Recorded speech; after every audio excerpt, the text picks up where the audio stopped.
بسم الله الرحمن الرحیم. بسم الله الرحمن الرحیم.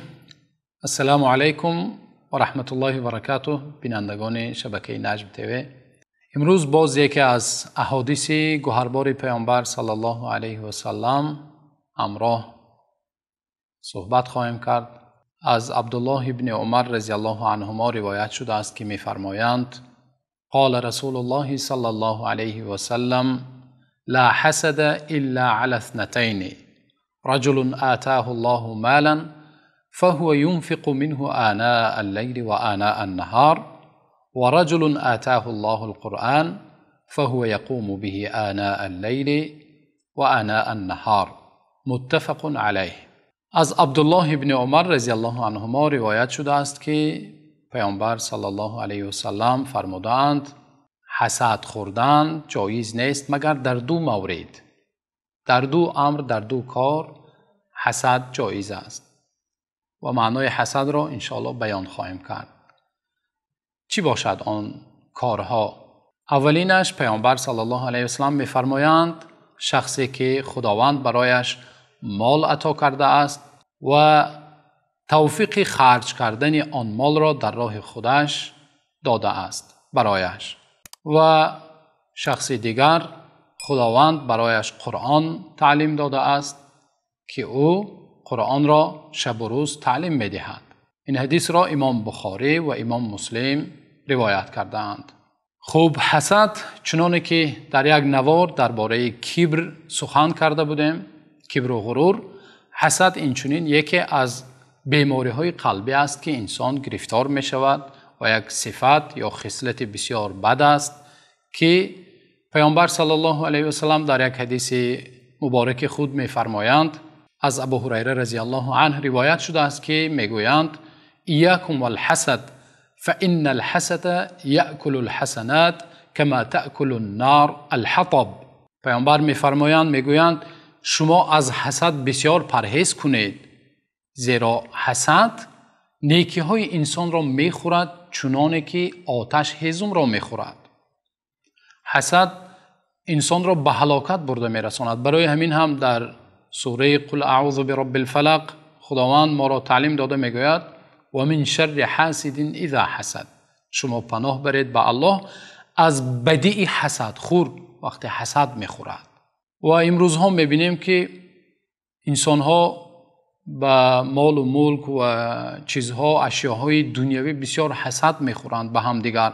حتی در شبکه های اجتماعی نفرها مثلا هر جایی که میروند خود را عکس میگیرند، صورت میگیرند، به طرفخانه ها میروند یا جایهای زیبا، هر جایی که میروند هر قدم خود را عکس میگیرند، صورت میگیرند، در شبکه ها، در صحیفه های خود میگذارند و این باعث میشود که برادر او یا یک نفری که نادار است مثلا شاید در دلش چیزی میآید. برای همین برادران عزیز، این کار هم نه آنقدر خوب است که هر قدمی که امروز میگذارید هر یکی آن را عکس کنید، صورت گیرید و در شبکه ها آن را نشر کنید.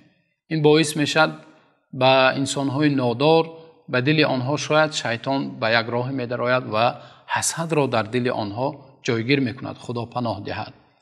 و حسد چنانه که کبر و غرور را گفته بودیم که اولین گناهی که اولین عصیانی که صادر شده بود این از ابلیس به خداوند کبر و غرور کرد و امر پروردگار را اجرا نکرد.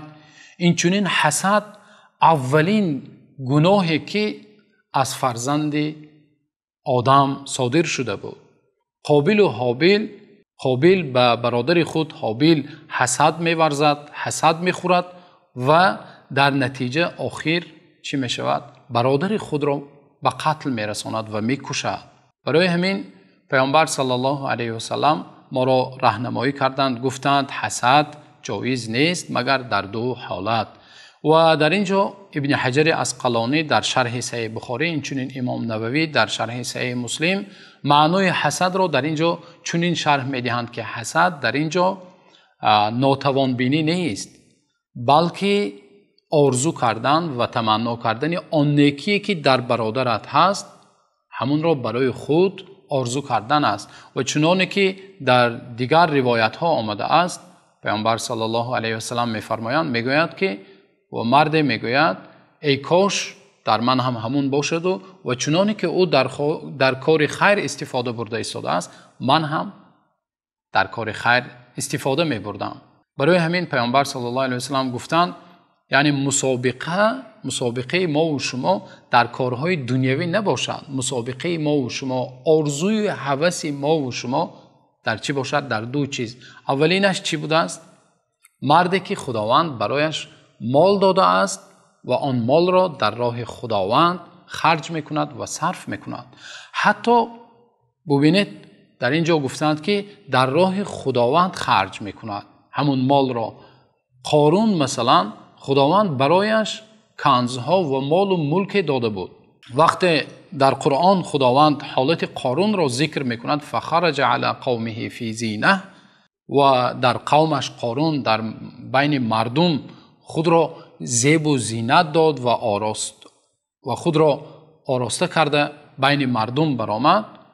مردم گفتند یا لیت لنا مثل ما اوتی قارون، گفتند ای کاش که آن چیزی که همانند قارون داده شده است به ما هم داده میشد. یک آرزویی که خداوند آنها را در قرآن مذمت کرده است. یعنی خود مالم آرزو کردن جایز نیست و درست نیست، بلکه مردی که خداوند برایش مال داده است و آن مال را در راه خداوند خرج میکند، در راه خیر و در راه نیک خرج میکند. اگر انسان گوید پروردگارا اگر به من هم مال میدادی، من هم مثل او در راه خودت، در راه خیر، در راه نیکی خرج میکردم، در این مورد انشاءالله خوب است.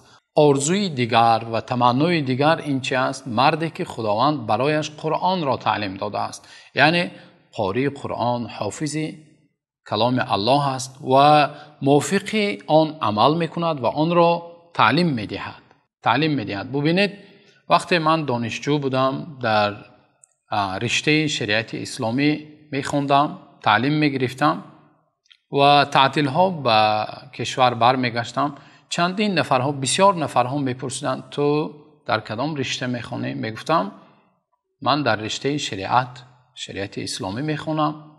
در حال سؤال آنها میگفتند خب تو وقتی شریعت را ختم میکنی، دانشگاه را به اتمام میرسونی، چی کار میکنی؟ در کدام ساحه کار میکنی؟ یعنی همیشه وقت تعلیم اسلام یا قرآن تعلیم گرفتن یا شریعت تعلیم گرفتن، امروز پدر و مادرها، ذهن پدر و مادر کجا میروند؟ آیا از همین تعلیمش پول به دست آورده میتواند؟ آیا صاحب دنیا شده میتواند؟ یعنی آرزوی هوس پدر و مادر امروز فقط از جهت دنیوی شده است متاسفانه. یا ببینید پیامبر صلی الله علیه و سلم گفتند در دو همین مورد انسان میتواند آرزو کند، تمنا کند. اما امروز مقایسه پدر و مادر نسبت فرزندان میگویند فلانی را ببین، فلانی چقدر در دنیاش موفق شده است. این خود یک خطاگی در تربیه است که مقایسه کردن فرزند با یک فرزند دیگر یا مقایسه کردن یک فرد با یک فرد دیگر، که هر یک انسان خصوصیت و ویژگی خود را دارد. برای همین امروزها آرزوی و هوس و تمنا و دعای والدین چی باشد؟ آیا این راهنما و این توجیهات پیامبر صلی الله علیه و سلم برای ما و شما یک یادرسی هست که ما برای فرزندان خود، یا بعضا ببینید که نفرهای هستند که یک چند فرزند دارند، فرزندهای موفق، فرزندهایی که ذهنشون تیز است و فرزندهایی که فهمشون وسیع است و کمی چست و چالاک هستند، در ساحه دنیوی میگذارند. اما فرزندی که بسیار تنبل است، فرزندی که مثال ذهنش کند است و گفتی گپا ناعهده برا است، آن را میگن خیلی این ملا میشود.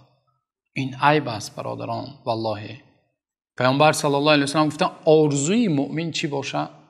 آرزوی مؤمن این باشد که یک مرد رو خداوند برایش قرآن تعلیم داده است و آن موافق قرآن موافق تعلیمات الهی عمل میکند و آن را تعلیم میدهد شبانه روز.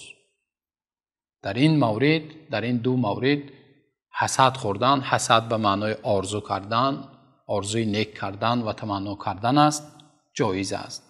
خداوند آرزوی و هوس ما و شما والدین را، اینچنین نسل‌های ما، فرزندان ما را موافق این گفته های پیامبر صلی الله علیه و سلم گرداند و همیشه حیات ما و شما و هدف و مقصد ما و شما رضایت پروردگار و خداوند و خالق یکتای خود را به دست آوردن باشد تا نواره‌های آینده سلامت و سربلند و موفق باشه.